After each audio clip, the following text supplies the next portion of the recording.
आप सबको मेरा प्रणाम। मैं हूं रुद्रशेखर जोशी। केसरी नंदन आध्यात्मिक यूट्यूब चैनल में आप सबका स्वागत है। आज इस वीडियो में हम जानेंगे प्रारब्ध या नसीब, भाग्य कैसे बनता है। क्या नसीब को बदल सकते हैं? जो नसीब में नहीं है क्या वह मिल सकता है? इन सभी सवालों के जवाब तो बहुत ही विस्तार से है, लेकिन केवल संक्षेप में जानने की कोशिश करेंगे।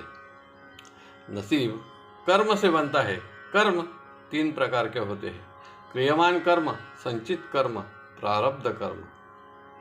कर्म कोई भी हो, अच्छा या बुरा, लेकिन फल तो प्राप्त होता ही है। फल दिए बिना कर्म शांत नहीं होता, और यही ज्ञान तो श्री भगवद गीता ग्रंथ का सार है। यही कर्म का अटल सिद्धांत है। कर्म यह नहीं देखता कि कर्म करने वाला दुर्बल है या बलवान, भक्त है या राक्षस, लेकिन जैसे कर्म मनुष्य करता है उसका वह फल मिलता ही है। इसमें भी एक और विशेष बात है, मानव कर्म करने में स्वतंत्र है, लेकिन उसका फल मिलने में स्वतंत्र नहीं है, पराधीन है। यह अधिकार भगवान ने अपने पास रखा है। किसे किस कर्म का फल कब, कहाँ, कैसे, किस रूप में देना है। क्रियमान कर्म यानी रोजाना जो हर कर्म हम करते हैं उसमें जो अब अभी कर रहे हो वही क्रियमान कर्म है। जैसे कि प्यास लगी, जल पी लिया, कर्म भी हो गया और उसका फल भी तुरंत प्राप्त हो गया। संचित कर्म यानी विद्यार्थी साल भर पढ़ाई करता है, परीक्षा देता है, यहाँ तक इसके सभी कर्म संचित हो गए, लेकिन इसका फल मिलने के लिए समय लगता है। इसमें वह पढ़ाई करने में स्वतंत्र है, लेकिन फल पास हो या फेल यह मिलने के लिए वह पराधीन है। जैसे कि खेत में भी बीज बो दिया, लेकिन उसका फल कुछ माह के बाद या वर्ष के बाद प्राप्त होता है। प्रारब्ध कर्म यानी जीवन में सुख दुख रोग भोग सभी पिछले जन्म के संचित कर्म ही इस जन्म में प्रारब्ध नसीब बनकर आते हैं। कई लोगों के मन में तो यह एक आशंका आती ही है, हम इतने सच्चे ईमानदारी से कार्य कर्म कर रहे हैं, लेकिन फिर भी दुख और भोग हमारा पीछा नहीं छोड़ते, और जो अनाचार अत्याचार अधर्म इससे कार्य कर रहे हैं वह तो सुखी है, संपत्ति से मालामाल हो रहे हैं। ऐसे कई उदाहरण सभी देखते हैं। यह सभी पिछले संचित कर्मों का, अच्छे कर्मों का ही फल है, जो अब इस जीवन में अनाचार अत्याचार करते हुए भी वह सुख संपन्नता से जीवन जी रहे हैं। लेकिन वह यह नहीं जानते कि अब जो कर्म कर रहे हैं, गुनाह कर रहे हैं, उसका भी तो फल मिलेगा ही।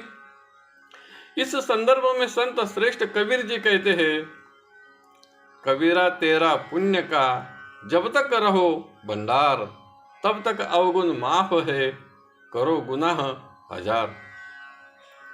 इसके बाद में फल तो मिलना ही है। जैसे भगवान श्री कृष्ण जी ने शिशुपाल के 100 अपराध माफ कर दिए, बाद में उसे दंड दिया।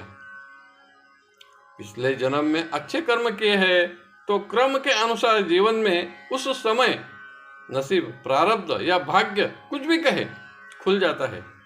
बिना सोचे समझे भी अचानक धन लाभ, यश प्राप्ति मिल जाती है। तब उसके लिए ज्यादा प्रयास करने की जरूरत नहीं होती। जैसे कि लॉटरी के टिकट तो करोड़ों लोग निकालते हैं या खरीदते हैं, लेकिन कुछ भी प्राप्त नहीं होता। लेकिन जिसके भाग्य में होता है, उसके मन में भगवान की ही इच्छा से विचार आते हैं, वह कभी कभार एक आध बार टिकट खरीद लेता है और उसी से वह करोड़पति भी बन जाता है। इसलिए इस संदर्भ में कहते हैं, समय से पहले और भाग्य से ज्यादा कभी किसी को कुछ प्राप्त नहीं होता। अब यहाँ एक आशंका तो आती ही है कि अगर भाग्य में, नसीब में नहीं है तो क्या वह हमें मिल सकता है?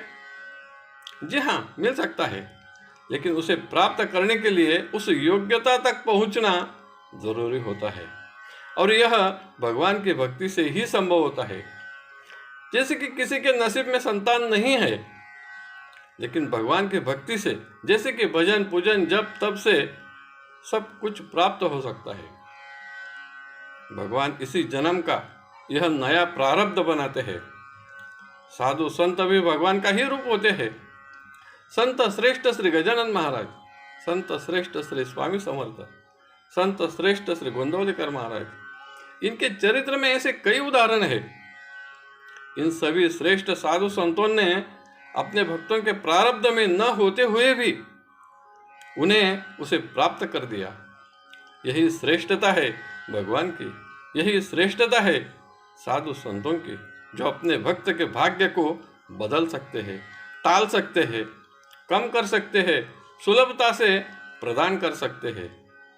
और जो भक्त के भाग्य में नहीं है वह भी अपने भक्त को दे सकते हैं।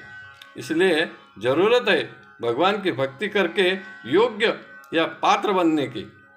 तो आज के वीडियो में बस इतना ही, फिर मिलेंगे एक नए वीडियो के साथ। वीडियो पसंद आया तो ज़रूर लाइक करें, शेयर करें, सब्सक्राइब करें।